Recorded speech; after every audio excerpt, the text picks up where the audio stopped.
Greetings, film fans. My name is Eoghan, and you're all very welcome to the Big Reviewski with Omniplex Cinemas. I'm not waving very high today because I think I might have some sweaty armpits. I wouldn't have called attention to it. No, I've already said too much. Now everyone knows you can't afford deodorant.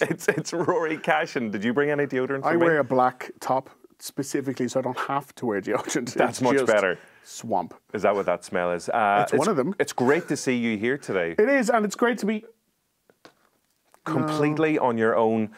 Yes, unfortunately, it is the smell in the studio. That's what it is. Not only have we made Paul Moore sick, it seems like we have made Justine Stafford sick and Serena Bellissimo from last week. The curse of the Big Reviewski has struck again. One by one. Yeah, so it's just me and Rory. It's a fight to the death, basically. Do you know anybody else who could maybe fill in today? No. No one comes to mind, no. Okay, cool. Sad. Cool. If you've seen a film in your life and you'd like to be on the Big Reviewski, then please tweet us at Big Reviewski, or you can get in touch on the Joe Instagram as well. We've got a brilliant show lined up for you. Either myself or Rory might drop dead at any point. We also have director Joe Cornish. He directed The Kid Who Would Be King, which is a brand new release in cinemas at the minute. And we've got some marvellous tickets to give away. I can't imagine what that's a reference to. What film could that reference be to? But before all of that, it's time for the big question on the Big Reviewski. And for this week's big question on the Big Reviewski, it's over to Justine Stafford. Justine, take it away. You're not Justine, obviously. I'm not Justine. Surprise. That was good. Rory got a bit of a shock there, like an actual shock. Where'd you come from? It's me. It's me. Do you want to introduce yourself to the viewers and the listeners? Yeah. So I'm Caoimhe, aka Justine in disguise. AKA the voice of the podcast version of the show of the Big Reviewski. There we go. That's right. You're the person who says, name.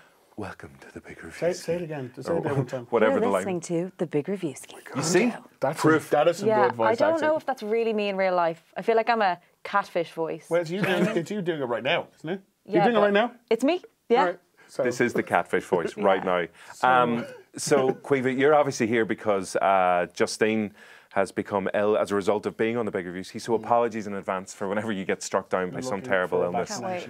How are you feeling at the moment? Like, okay, no tickly cough I'm coming okay. on? Fully vaccinated. I think I'll Happy be all days. right. Hydrated. Hydrated. So, Justine, did she pass on her question to you, though? Please tell me you got a big question, because this is the big question We have the section. It's running the image, so if you don't have one, We're we screwed. are left Pressure is looking on. silly. Well, Justine wanted me to ask you, what is the worst movie date you've ever been on? The worst movie date. Okay. There's been a few. Yeah, I'm like, can we pause for an hour to put together all short of list. those stories? I feel like you've got lots of stories with this.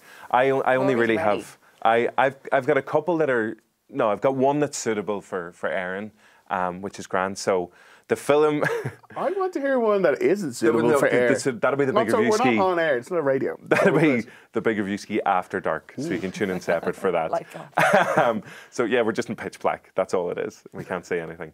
So my one is it's from the late 90s. I think it was 99, which is like really late 90s. It's as late 90s it's as as you late can get. 90s as you can get.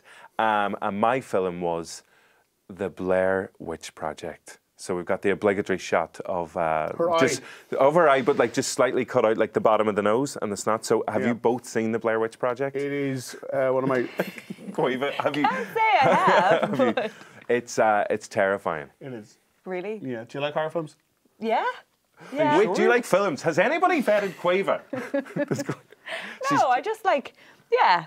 I mean, they're good. Yeah. I just haven't seen this one. You haven't. That's fair No. enough. There are a lot of films Yeah, out it's there. not to get to get through. So what happened at this one? I'm a massive wuss when it comes to horror films. Okay. Yes. But I do. It's that kind of sadistic thing. If I do like going to see them anyway, I put myself through the ringer of actually just scaring myself. But I went on a date with a girl to see the Blair Witch Project, and at the time I was wearing a pair of glasses. And what I used to do to not be scared, to pretend I was never scared in the film, was I used to move my glasses down to the very end of my nose so that I would tilt my head. The glasses would be looking at the screen, but my eyes were like looking over at things, so everything would be blurry and I couldn't see a thing that was going on. The Blurry Witch Project. The blurry. I I need was to wrap ready up. to stop talking. I was like, stop, I've got something to joke. say.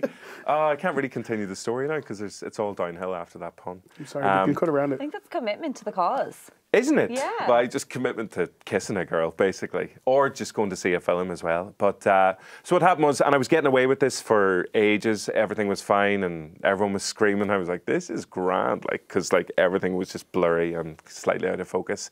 And then eventually she had turned and she was like, why are your glasses like down at the end of it? And I was like, what? She was like, your glasses, she'd like push them back up.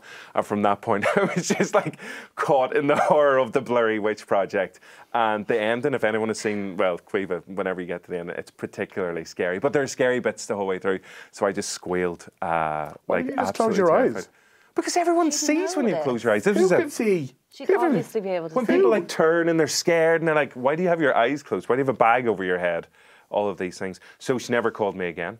Fair. Because we didn't have mobile phones. I don't think it was to do with Do you not think Sorry, it wasn't that? It might have been your stanky pits. That might have been it, or the. Do you want to share my popcorn? But yeah, so the Blair Witch Project for me has always been a reminder of being a bad date movie. It's been uphill since then. It has been. Yeah, I got contacts, so that helped. But now I'm Now you screwed. have to watch now I them. have to You watch literally them. No pop them avoiding. out. Yeah. Quiva, what did you go for? Well, I just traumatic experiences. Mine's more so to do with the actual date than I feel the movie. Okay. But whenever I even hear the word blindside, I feel a little bit nauseous. Like it just brings back really traumatic memories. Okay. So Are you okay to talk about it Yeah. now? Is that all right?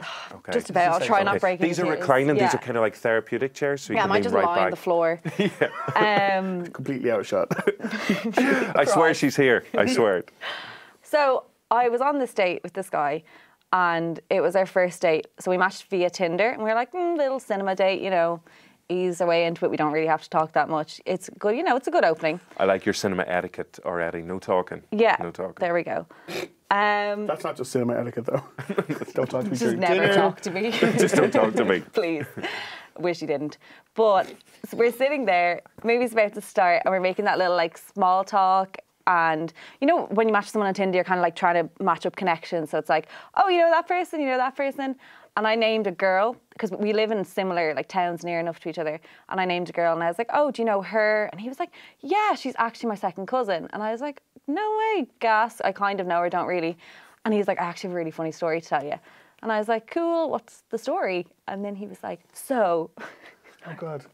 He was like, This is God. better than The Blind Side. this is, like, I'm telling you right now, I couldn't think about the movie. I probably haven't seen half it because I can't even remember. Okay. So he starts off the story, he's like, before, he was like, my mom's sister, and I was all going through relations, and he was like, Oh, God. I met her in Coppers, and we kissed. We were shifting the whole night. Yikes. Yeah. And then he was like, then after, the next day or a few days later, we found out we were cousins. And like, he thought it was a safe space to tell me Nah, that. not on in a the first date. Not ever. Ever. Like, I was traumatized. When I say I was like, I need to leave, it was like, Mom, collect me, please. On your phone in the worst. cinema, though. Not Sorry, good. you don't No. judge me on that. I'm doing so well. So they now shifted each talking. other in Almost. Coppers. Yeah. Like if you took your phone out and I was like, what are you doing? Like, you can't take your phone out and you're like, today no man macked on his cousin. I'd be like, oh, text away. It's Yeah. fine. It's And fine. I Honestly, totally- grand. you'd It's have grand. to give me a free pass for that one because I needed to escape. Like, yeah. Maybe they should change the name of that film to The Blind Ride, because he no. couldn't see her. He's only shifting as well. No, It that doesn't only really makes work. sense for you because your It's glasses only thing. me. It's just my glasses thing. Everything's blind related. Blind related. Okay, so you haven't seen the film since? No, haven't seen it since. Are you still dating that guy? Yeah, we're Yes. married now. I'm the cousin. No, I'm joking. That's not My own brother. Plot twist. plot twist. No, I'm not still dating that guy. Okay. That was the first and last date. So Can't yeah. win them all. Maybe he's Can't win 'em watching. all. Hello. Hey, shout out. Yeah. Anonymous guy. Rory, what did you go for? You're not really going to top that, like, so. I'm super not like. My one is I think from the early noughties. One of the best sequels ever made. Can you guess what it is? All right, Can you go guess for what it. it is before the image comes on screen? Just one of the best sequels ever Yeah. made. From the early 90s to Godfather Part 2. Boom. Love it. It was Blade 2. Yes. So I was very excited about seeing this movie. I was working in a cinema at the time when it came out. So It's like the start of a song. I got tickets to the opening night. I was very excited. I had made a new friend in the cinema who had recently broken up with his girlfriend. And I was like, turns out he'd recently broken up with his girlfriend, and we were like, yay! So we went along, and the film started, and 5 minutes into it, he just held my hand. And I didn't realise I had inadvertently gone on a date. Oh, you didn't know you were on a date at the time? Oh, no. To see Blade 2. And for the entire thing, I was just like... Oh, my not moving, God. not breathing. Nothing. Just... Were your palms going sweaty? Yeah, like Yeah. mad Did it spaghetti. stop them? Like mad spaghetti. It was... I had to go see Blade 2 again afterwards because I literally was just... Blanked the rest of the film. Did he come along the second time? No. Did you go on any more No. dates that you didn't know about? Surprise date? I mean, it's possible, not with him, but it's possible I have gone on dates. Like, is this a date? This is Maybe a this date is a right date. now. Yeah. Okay. Yeah. But I'm hosting your date. Congratulations. I just remember it was it was a terrible dating experience because I didn't realize I had gone on a date until halfway through the date. Until afterwards or in the middle of it. Have you seen that guy again? Yeah, because I worked in that cinema. So Oh, of course. Did you ever address it? yeah, when the film was over, I was like, I thought we were mates. I thought we were So just you're pals. mates. Your hand just like your cousin in the cinema. your hand just slipping everywhere. Okay, so Wow. Blade I 2. wouldn't have phrased it that No, way. it's Wow. fine. So Blade 2 is fine though, because you've seen it again and you love the film. Yeah, it's a good okay. Because at least that is a good film. Yeah, and Blair Witch is a brilliant film, but Blindside, Quiva, no, not happening. The for Blurry you. Witch Project, The Blurry Witch, The Blind Ride, and Shade too. No, you didn't give him Shade. No. come back to me. We'll get there. Yeah. We'll get there. We'll get there. Thankfully, we'll all be here for the whole episode to come up with really good Exactly. examples of Quiva, how are you feeling now? No sickness kicking in or anything? All good? No motion sickness. I'm okay. Looking forward to the I'm rest of the doing show? great. Yeah. Cool, can't happy wait. days. Fabo. Yeah, so each week in the show, we always look forward to the big trailer of the week. And for this week's big trailer, it's over to Rory Cashin. Who are you? I'm Brian Sheehan. Brian Sheehan, welcome to the show. So Thanks we've had very a much. Brian no longer Quiva Sheen. we've had a wee bit of a medical emergency. So the Mid-shot. mid-shot. The Big Reviewski, the curse of the Big Reviewski has struck down numerous people, Brian, we were saying. Paul scared Moore. now. Yeah, Paul Moore, Justine Stafford, Serena Bellissimo, Quiva Rainey, and now it's great to have you here joining us. Soon to be Brian Sheehan. Soon to be Brian Have you Sheehan. had some of this water? I have on. Bit dodgy. Brian, can you just tell us a little bit about any film pedigree? Do you like films? Have you seen I a film? absolutely adore films. Yeah, I try and go to the cinema about once a week. My favourite ever movie is Braveheart. And I truly believe that if anybody disagrees with that, they are very much incorrect. There's no Okay. movie that can surpass it. Although I did not see it in the cinema, my favourite film in the cinema ever was probably Fight Club. Okay. Yeah. This is, by the way, listeners, this is my regular mandator. This is the Yes. one we've referenced before. So I think it was a couple of weeks back you went to see Green Book. That's right. I was a fan of Green Book. Rory, not so much, but the mystery person that you were talking about was none other than Brian Sheehan, who has much better taste, and he really enjoyed the film as well. Yeah, I pretty much don't know why we do mandates because we disagree on almost every single movie. That's fair. Okay. But Green Book was a fantastic movie. I just walked out of that feeling good, and yeah, it was just a great experience. And Rory is completely wrong. Perfect. I like Brian already. You can stay. This is good. You two have a lot in common. We actually do. We just disagree with Rory a lot. Yeah, okay. perfect. So what's our big trailer this week then? Well, the big trailer this week in the Big Reviewski is Long Shot, which is a new comedy starring Charlize Theron and Seth Rogen. She plays a presidential hopeful. He is the young boy that she used to babysit years ago and is now a journalist, and they bond a new friendship. But will there be love, Brian? Probably. The trailer seems to indicate there probably is going to be. But it's from the guy who wrote and directed 50-50, which was incredible. And The Night Before, which I loved. A 50-50 with Joseph Gordon-Levitt. Joseph Gordon-Levitt, because the thing that always sticks out in my head about that is whenever they do, like in a film, whenever they shave their head, like because you've only got one take at it, but they nailed it. Obviously, the film had an important message as well about dealing with like That's one of those films that will absolutely trigger me into crying. Crying all the time. Okay. Right, let's take a little look at Long Shot. Charlotte, I would like to endorse you to be the next president of the United States. Oh my God. You've been a great secretary. state. Which state again? All of them? Is the Secretary of State looking at us? I kind of know her. It's like kind of knowing a mermaid. Do you tell people that? She probably doesn't remember who I am. Secretary Field would like to speak with you. With me? I can't shake this feeling that we know each other. We do. We do? Picture me, I guess, maybe like 20 years younger, but like this. Flarsky? Yeah! What are you doing these days? I'm a journalist. You're a great writer, but sometimes you're a little too much. I don't think I am too much. I actually think I'm the perfect right portion. It's really nice to see you again. Whoa! Guys! Crack it down! I'm okay. Did policemen just call me a cracker?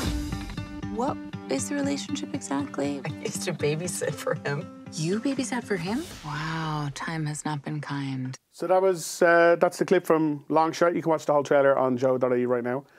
Right now. Right this actually. Right now. I would wait like half an hour until this show is over, then watch the full trailer. Okay, for Long Shot. gotcha. Yeah, the reason I picked it is threefold. One, I loved that director's work from before.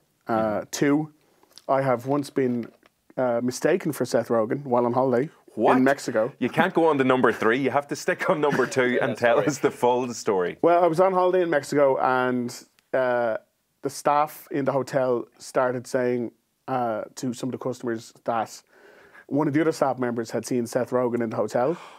And it was like a really nice hotel, so it wasn't beyond, possibility that he was there. And then Chinese whispers, and then eventually someone was like, "Where's the staff member?" Who said he's seen Seth Rogen, and they pointed, and they were pointing at me. They thought I was Seth Rogen. So it actually, did you get anything free out of it? No, Okay. just a lot of weird looks. I got a free dessert once because somebody thought I looked like a guy out of Downton Abbey. He's like, yeah, so free I'll take dessert? that. A free dessert, they gave Were me you a free already cake. having dinner, or? Yeah. And they were like, you the guy off Downton Abbey? And I was like, yeah. You embraced that. Oh yeah, I like 100%. that. I like that a Which lot. guy from Downton Abbey? He was in Coronation Street as well. And he plays one of the butlers in Downton Abbey, and he played a guy in Coronation Street. I'm not too sure. But it worked. Free dessert, cheesecake. fantastic. Can you see though? Look, I know the listeners can't see it, but they're like glasses and a beard. Glasses and a beard. It's, Wait, Rory, twins. you're in that film. And reason number 3 is because, no big deal, I don't like bringing it up too much because it's just so awkward, but Charlize Theron did call me a stud once. Did she actually? Yeah. Hey, Seth Rogen, you're a stud in a restaurant in Mexico. Is that what it was? No, I think this looks good. I'm a fan of Seth Rogen. Charlize Theron doing comedy, like Arrested Development and stuff, that works for me. So, and her co-star, her female co-star there. Jill Darren Rayfield.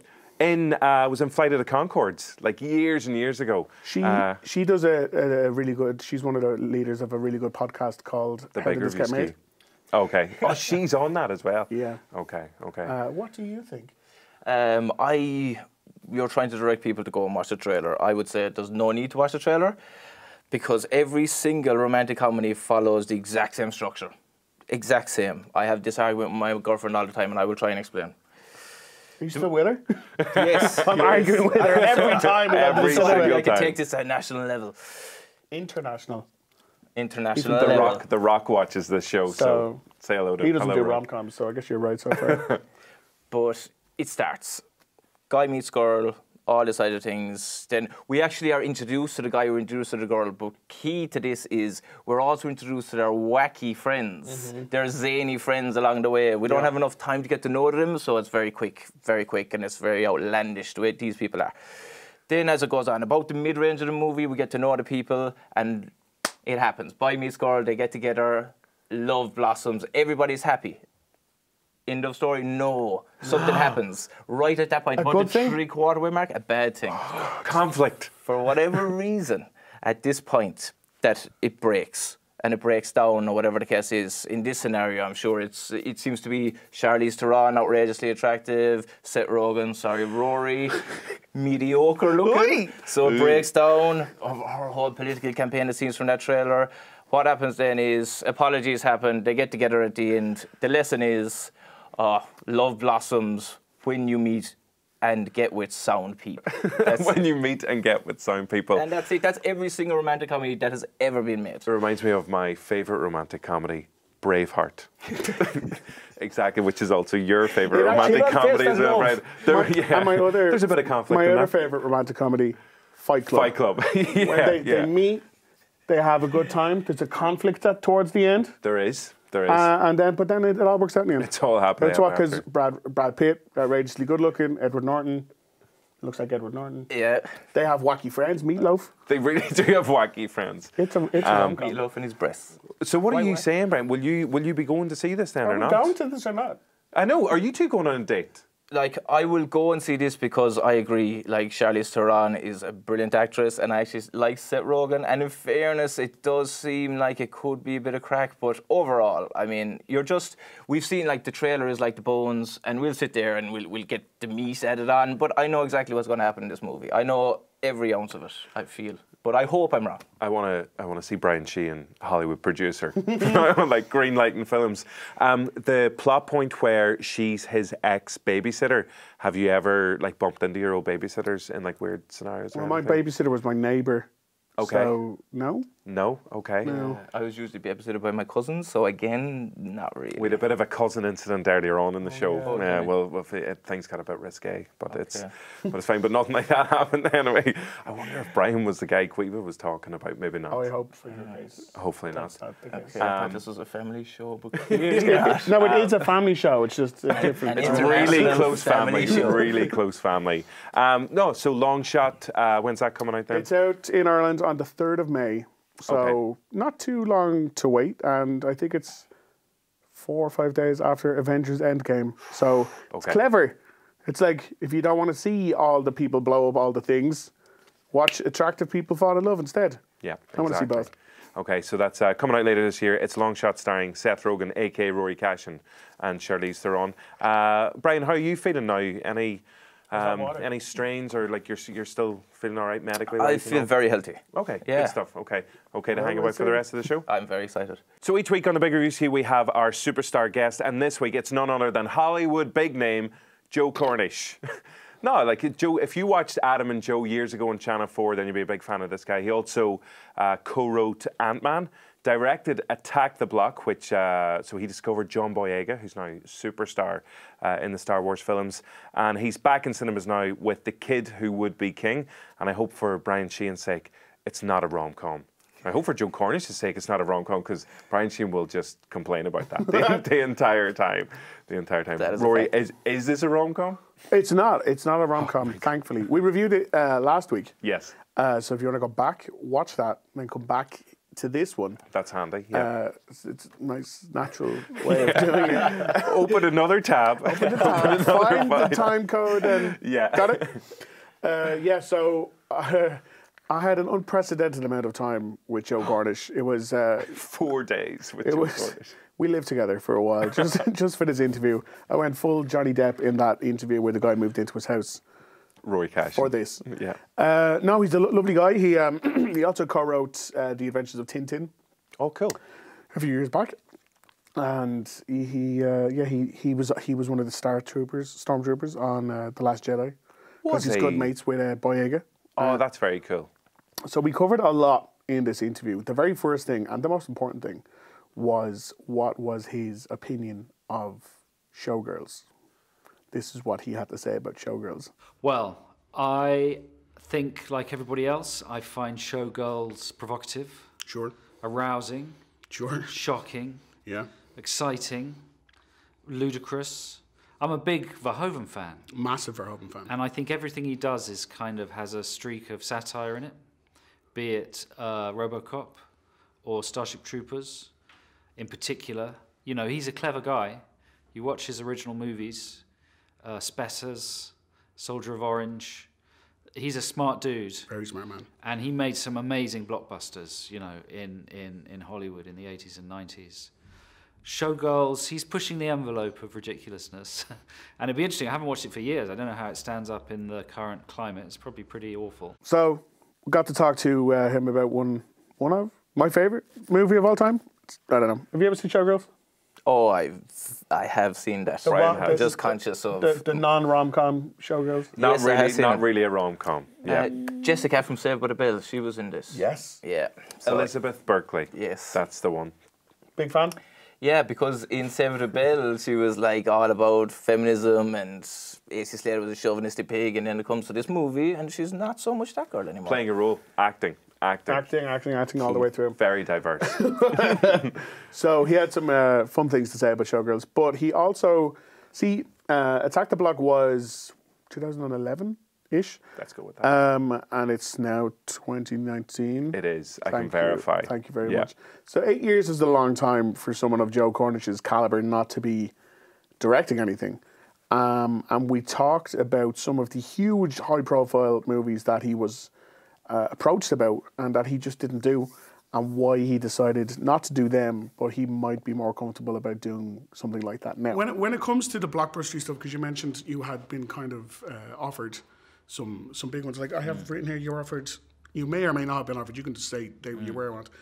The Hunger Games 2, Skull Island, Star Trek 3, Die Hard 5, Gambit, and like they are all huge. And whenever a big blockbuster like this comes up, your name gets thrown into the ring. Maybe it's just people who want you to direct it and kind of are wish fulfilling. Hopefully, you'll be the guy to direct it. From your aspect, do you kind of find it difficult to separate from that, where it's like, guys, I'm actually not involved in this, because then that might actually take your name out of the hat? Well, the first thing to say is I was approached about those movies. Whether I would have actually got them, I don't know. But it's always very flattering to be asked to meet about them. And it's difficult not to, because it's such a sort of flattering and tantalising prospect. And then often you just take the first meeting and then suddenly Variety will publish that you're up for it. And then most of the time I decided I wasn't ready to do it, because I'd only made one movie, quite a low budget movie. And taking on a blockbuster like that is a big thing. It's a big machine. And in most of those cases, either I felt I wasn't the guy to do it in terms of my passion for the brand, or I felt that I wasn't experienced enough and that I might get kind of, I might be out of my depth, you know. But one of the nice things about The Kid Who Would Be King is it's a bigger scale movie. It's a bigger effects movie. It's got big action sequences. So I feel maybe a little more secure now, maybe, you know, to think a bit harder about doing something like that. That's an amazing list of films that he's been offered and said no to. What happens each time one of those goes massive and he's like, sitting at home on the sofa, like, I should have done the Hunger Games one. Damn it. That went quite well, didn't it? It's not so much that he said no, it was more like he was in conversation about them. And maybe in some cases he was better off not doing them, because like I really like Hunger Games 2. I think that was the best one. It's excellent. And Gambit hasn't come out yet. So yes. And there's a few others in there that like worked out really well and some that didn't. But like if he's saying now he's feeling more comfortable about doing one like that, that's good, because I did ask him what was, out of all the franchises and all the movie universes, which one would he like to do? And he answered it in a very kind of coy way. He was like, well, if I say this, then your interview is going to say Joe Cornish wants to do this. Yeah. So instead he said, out of all the movies, this is the one that he thinks still has a lot more story left to tell. Oh my God, he's definitely directing. Showgirls 2. Showgirls 2. No, it's not Showgirls 2. Well, the thing is, if I say that in your interview, then I'll never hear the end of it. There is stuff I'd like to do. I tell you what interests me quite a bit is Superman. Oh yeah? Because I think Henry Cavill is amazing. But he's so underrated. He's so good in Fallout as well. But I feel they haven't cracked it. And I think it was too dark. And I think there's still room for that. I don't know whether I'm the guy to do it, but as a moviegoer, I feel there's a Superman movie that I still haven't seen. Do you know what I mean? I was not expecting him to say Superman. No. It's not like being done to death like over and over again. I think like he had some very nice things to say about Henry Cavill. He said he was a great Superman, but wasn't in a great Superman film, which I think is kind of fair. Yeah. So yeah, I think he feels that there's a better way to tell that story that hasn't been done maybe since Superman 2, which is a while ago now, because we had Superman Returns. Yeah, we had Man of Steel. Yeah. We had BVS, Justice League. So there has been a few of them, but they just haven't been very good. in a while. There's been a lot of Spider-Mans, and there has been some decent Spider-Mans within there, but there's been a lot of Supermans without there being a proper decent Superman, so it can be told, it can be done well, surely. I trust he could do it. Yeah, no, he'd be excellent. And I feel sorry for Henry Cavill because I still remember the trailer, we've talked about this before, for Man of Steel, which is just a phenomenally good trailer. And if you watch that trailer now from years ago, you're like, when is that film coming out? That's amazing. That looks classic. It does exactly the thing a trailer's supposed to do. And then you watch the film and you're like, The first half of the trailer does look like a commercial for jeans. Yes, and but only then jeans. It becomes a Superman trailer. Yeah, but no, I remember loving that. And yeah, Henry Cavill does make, I think, big fan of his, 100%. Yeah, so Joe Cornish seems like a lovely guy, but it was, like, as you said, it's a long interview. Yeah, like we covered everything. I think every topic on Earth was covered. Everything. Like everything in there, including Brexit. Okay. What's going on with Tintin 2. His new film, obviously. Just everything he's doing with Edgar Wright. Like there's a lot. We talk about a lot. Like by the end, I'm just like my voice is gone and I just have nothing left to say. Well, do you know you can't talk for longer than 8 minutes at a time, like in any one go. So what we should do then is a bonus feature. Brian, you can do a as well if you want. Okay. Good. Bonus feature. Oh, that was good. Yeah, I like that. We might need to get him to do a quiver for the for the bonus. Exactly. If you survive the show. Oh yeah. If you survive the show. I'm drinking a lot of water, so yeah, I'd I watch can't remember that. if that's a good or a bad thing. I cannot remember. So yeah, do keep an eye out for that bonus feature or an ear as well with Joe Cornish. His brand new film, The Kid Who Would Be King, is in cinemas right now, so go and check it out. And as Rory said, the review of it is on last week's show, so go and check that out as well, either or. There's a lot to do. Yeah. Now it's time for this week's big reviews. And up first, we have Liam Neeson's brand new film. And of course, he has been in the news for a variety of reasons. He was on the press tour for Cold Pursuit, which is a remake of a Scandinavian film from a few years back. And as part of, because the theme of the film, there's revenge in it. And obviously, Liam Neeson came out with a number of comments. Yeah, he certainly did. No, you missed that. That passed everybody by. Oh. So yes, his brand new film, Cold Pursuit, has been released now, so it'll be interesting to see whether people do venture along to it, or if there's going to be any kind of effect or backlash from Liam Neeson's recent comments. But before we hear Rory's review of the film, and actually, because Brian, you went to see it as well, didn't you? I actually went to see it with Rory. One of our infamous mandates. One of the infamous? I'm okay. Okay. Let's take a look at the film while I practice the word infamous. I'm no speech giver. I'm just a regular guy who keeps a stretch of civilization open. But I really am honored to be named Citizen of the Year. Mr. Coxman? Yeah. It's about your son.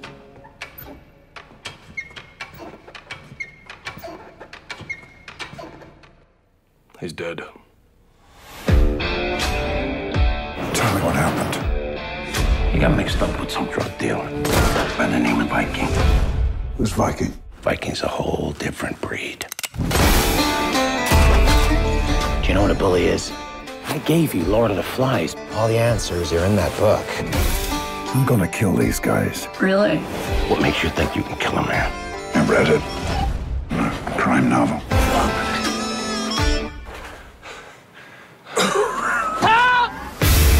Three of Viking's dealers have disappeared. Speedo, Limbo, Sam, Deb. What is it with all these nicknames? Speedo, Viking. It's a gangster thing. Did you have a nickname? Wingman. Wingman? Yeah, from Top Gun, as in you can be my wingman. Week after week, there's always a Top Gun reference on the show. So that lad's nickname is Wingman. Yeah. And Rory and Justine revealed, Brian, over the last couple of weeks that they've never seen Top Gun. Oh my God. Have you seen it since? Since last week? No. Since last week? No, week they're watching before. these films. I'm busy watching new films. I understand it's a rom-com now. It's about Tom Cruise and Val Kilmer. There's a wee bit of Rami in it. There's a wee bit of comedy as well. There's not enough comedy to even throw it in there. No, it's all out action. And it is amazing. It's an absolutely amazing movie. Okay. It's so quotable. And no, I'm shocked. Are you a fan of volleyball? Am I a fan of volleyball? Yeah. No. Such a random question. I don't know. Moving swiftly onwards. So Cold Pursuit is a brand new film starring Liam Neeson. So what's it all about, Rory? Liam Neeson is a run-of-the-mill fantastic dude living in a kind of isolated town in Northern America. He finds out that his son has been killed from a drug overdose by a local gang of drug dealers, and he takes it upon himself to exact revenge on anyone who had any hand whatsoever in his son dying. Right, okay. So... Revenge movie. It's Liam Neeson gets revenge, the movie. Yeah. Yet another... I don't know if you've seen any of them. If you think rom-coms had a similar structure, where do you see this? So another Jerry actioner for the big beast from Ballymena. Now, Brian, you had a chance to see it as well with Rory. Yes, I'm waiting because we had many an argument since this movie, and I almost broke us. Yeah. Oh, really? But I've no idea what way this is going to go. I don't know who likes it and who doesn't like it. Rory enjoyed it. Okay. I thought it was good, and there are definitely good aspects to it. It's funny. It has Liam Neeson like doing what he does best, going around and pretty much killing, beating everyone. But it was just none of the characters were developed. It was trying to be a really clever movie that all the characters come together, like something in the same vein of Guy Ritchie or Martin McDonagh, that type of a feel. But for me, it was just it was very silly in parts. And overall, yeah, I wasn't overly enamoured by the whole thing.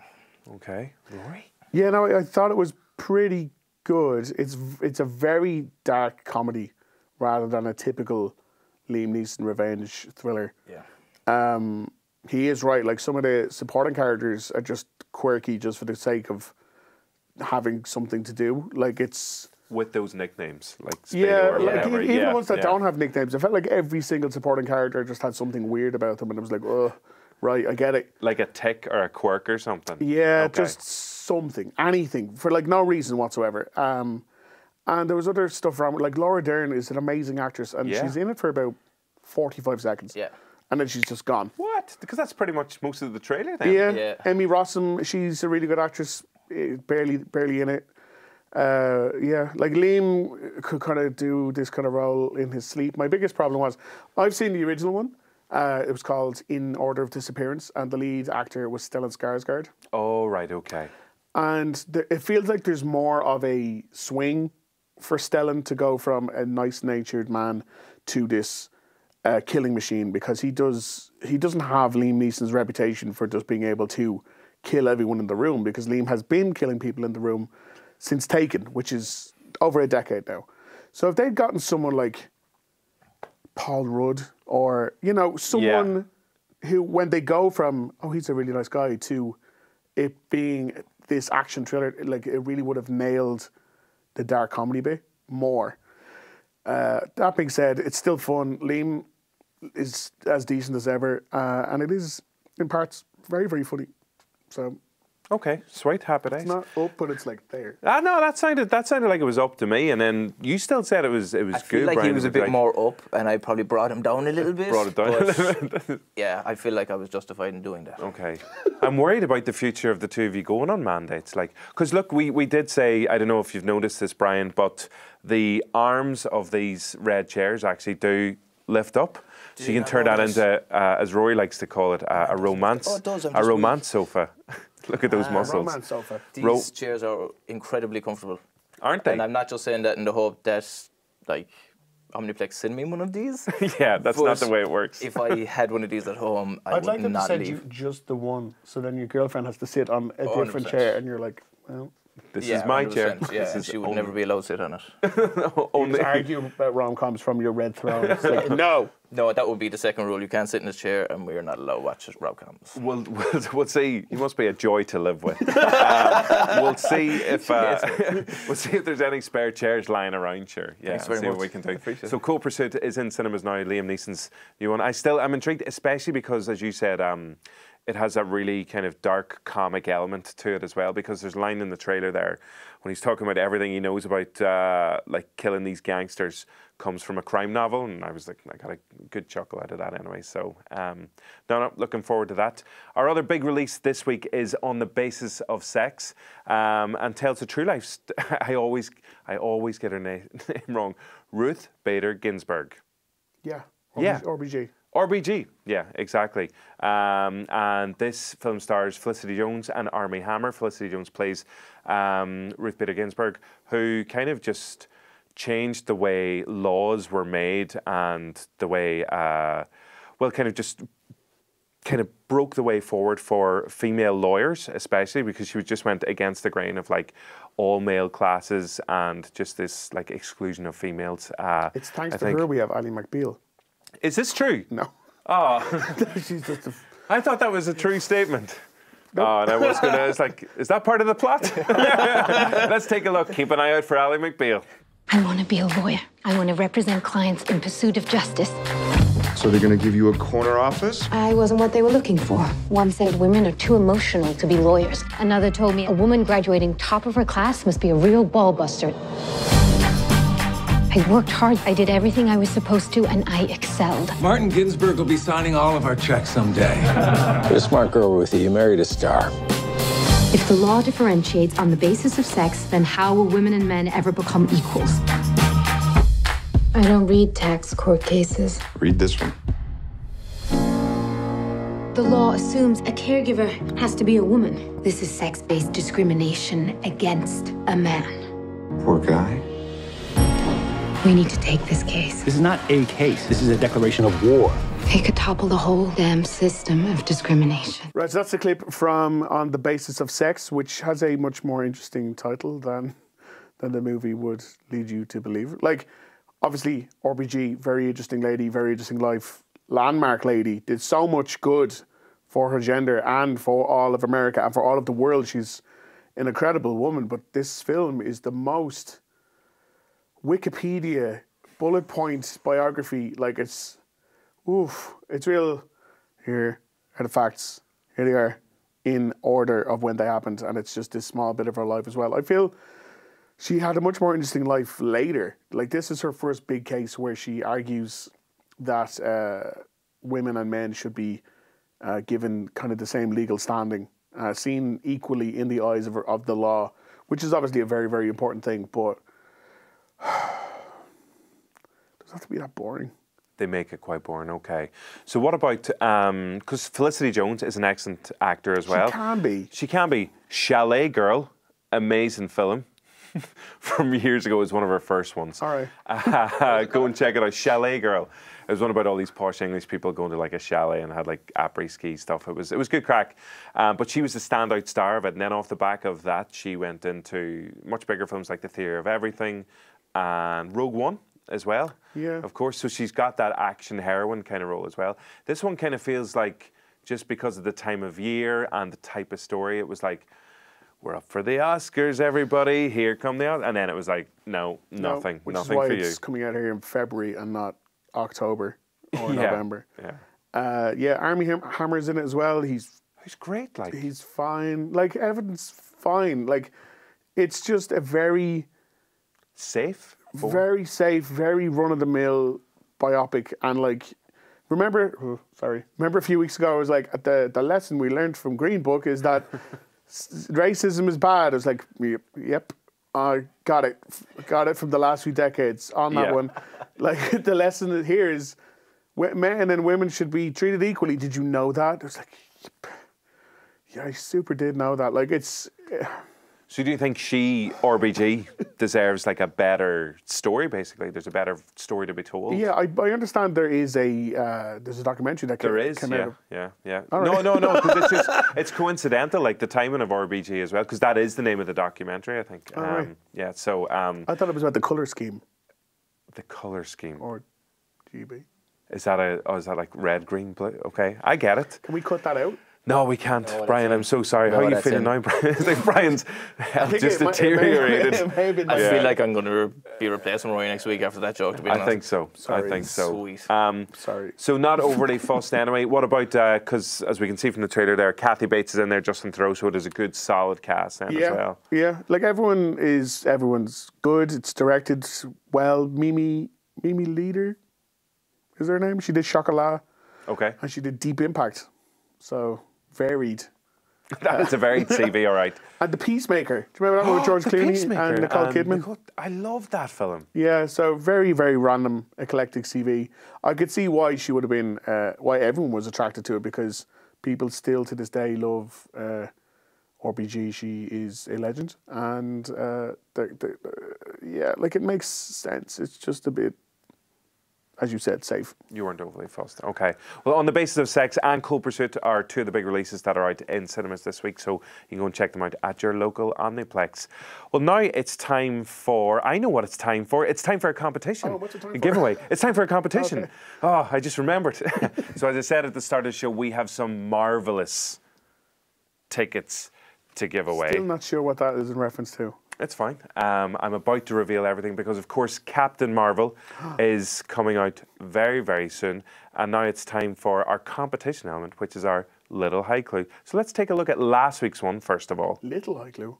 So last week's High Clue is High School Gwen's Big Bash, BFFs are DTF, Fake Friend has Bottle. So High School Gwen's Big Bash, BFFs are DTF, Fake Friend has Bottle. Now, we know that, Rory, you're a pro at the high clues. Brian, how are you? Brian, oh, okay, so Brian has now left us. And who have we got? What's your name? I'm Ian. I was literally just passing to get coffee. Passing? Okay, perfect. Did you see Brian on the way out? He was been taken out in a hearse. He's like, yeah, unfortunately, I don't know if... flowers only. Yeah, if anyone's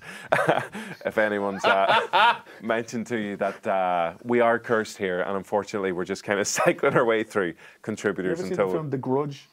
Yeah. No, actually I haven't. No, it's probably for the best. Don't worry about it. It's no reference. So Ian, are you a fan of films? Do you like films? I am. I like films. I like moving pictures. Yep. So you're all sorts and kinds. Tropes. Yeah. So you're qualified to be here. That's it. Automatic. Yeah. Sorted. Yeah. How are you with the high clues then? I'm horrific at high clues. Horrific. I've never got one right. Well, this could be the moment. This could be the first time. No, it's not. All right. It's not okay. It's not going to be. Okay. So last week's one. Did you have any thoughts, Rory? Maybe. Yeah, I did. Yeah. Okay.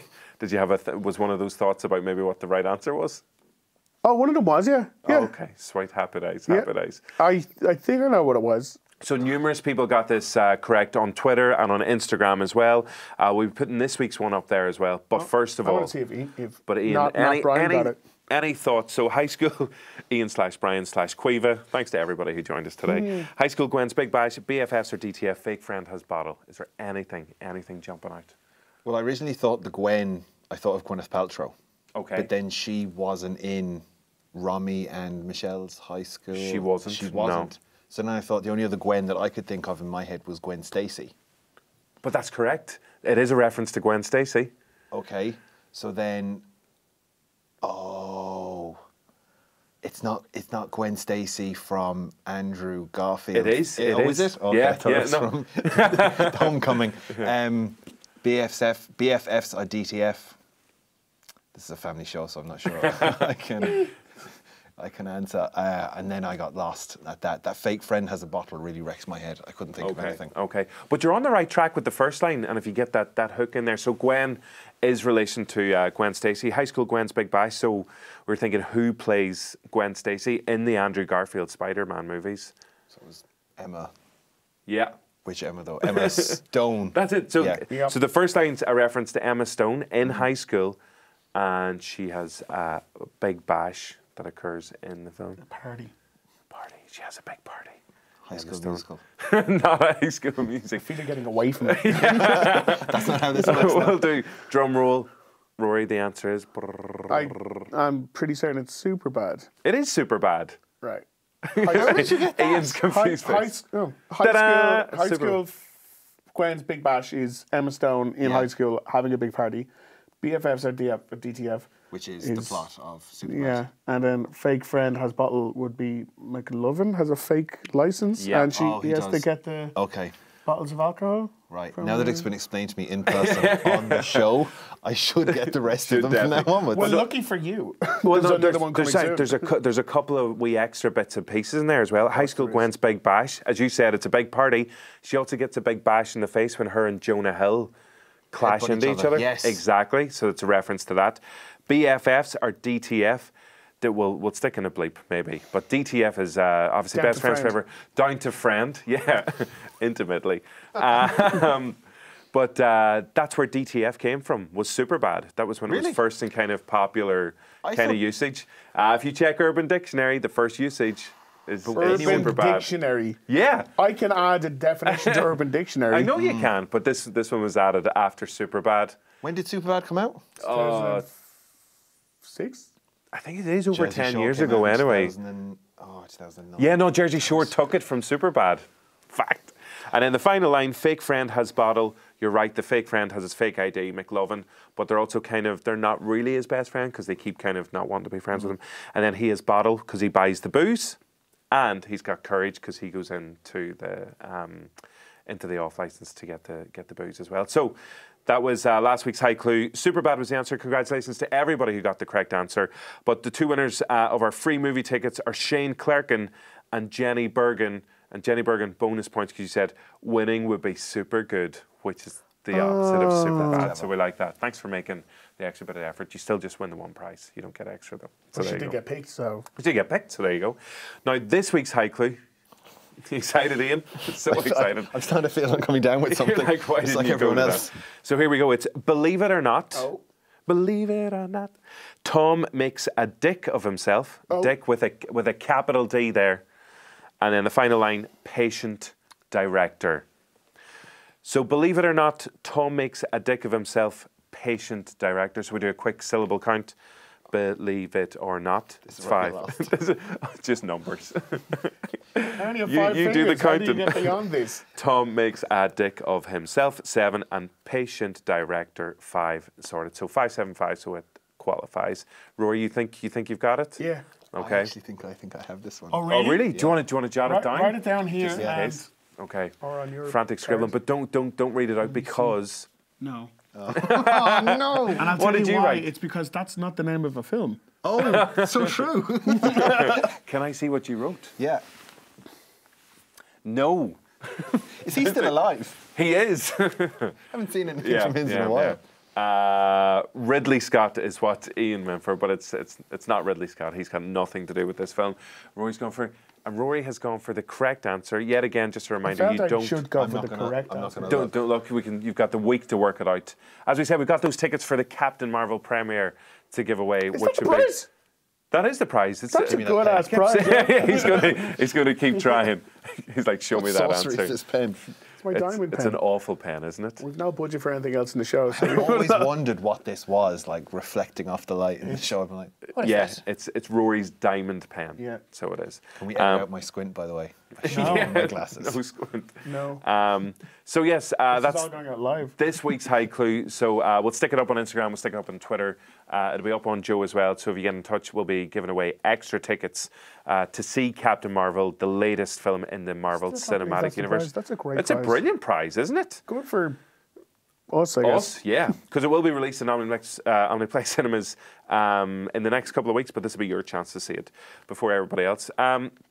So I just want to say thank you to everybody who's been on the show today. Rory Cashin, ever present. Myself, Still here. Owen, how you doing? Ian, Survivors. You made it to the end. Save the best to last. It is like apocalyptic. A big thank you to Quiva, who was here earlier, Brian as well, and all our previous guests, Serena, Justine, and Paul. It's like an in memoriam section now. I know, actually. You have them up on the screen, remember. All the pictures in black and white. Black now. Thank flutter away. everybody behind the scenes as well. Fiona, Shane, Ian, you just go out, just bodies everywhere. Oh my God. They haven't made it. I know they have. They'll be back next week, and so will we, hopefully. And what have we got next week? Oh, coming up on the show next week, yes, brand new Irish horror film, which Rory says is absolutely terrifying. I'll take your word for it. I can't do my glasses thing anymore. Nope. The Hole in the Ground. Lenses The Hole in the Ground is coming out, starring Shauna Kerslake, It's definitely one of them. One of those two. And director Lee Cronin, they'll both be on the show talking about how amazing their film is, basically. So stay tuned for that as well. And we will see you next week on the Big Reviewski. Ian, have you enjoyed your time here? It's been great. It's been fantastic. Will I be back next week? Who knows? We'll find out. Oh, it's so exciting. See ya. I don't know who's going to Bye.